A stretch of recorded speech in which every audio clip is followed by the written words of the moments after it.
महाराष्ट्रातील काही विधानसभा मतदारसंघ एवढे बालेकिल्ले आहेत की जिथं निवडणूक कधीही लावा तिथले निकाल बदलणं आता अशक्य आहे।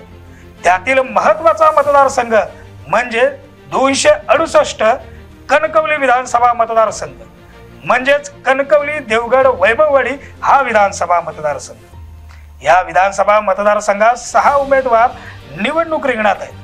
मात्र भाजपाकडून निवडणूक लढणारे आणि मागची 10 वर्ष विकास कामांनी बालेकिल्ला बनवलेले आमदार नितेश राणे तसेच उबाटाकडून निवडणुकीच्या रिंगणात उतरलेले संदेश पारकर यांच्यातच हा सामना रंगतोय।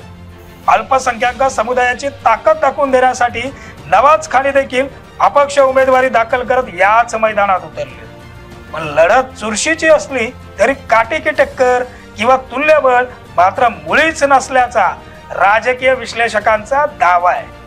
राजकारणाचा विचार करता महायुतीच्या जागा वाटपात भाजपकडे नितेश राणे यांनी ही जागा निर्विवादपणे खेचून आणली, तर दुसरीकडे काँग्रेसची दावेदारी, राष्ट्रवादीची धुसफूस आणि उबाटा शिवसेनेत 4 जणांनी गुडघ्याला बाशिंग बांधून केलेली तयारी होती।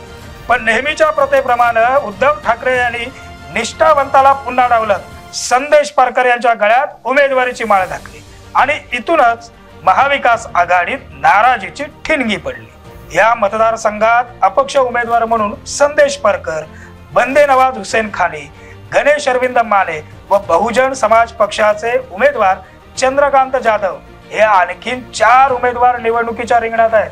ते किती मतं घेण्यात यशस्वी होतात हे या मतदारसंघातील नितेश राणे यांच्या मताधिक्याची ताकद वाढवणार ठरणार आहे।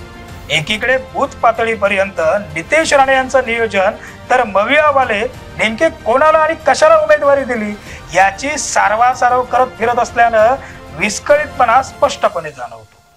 उबाटाकडून ऐनवेळी संदेश पारकर यांना रिंगणात उतरवल्यानं, प्रचारासाठी कमी वेळ मिळाल्यानं ही लढत त्यांच्यासाठी अगोदरच जड झालेली।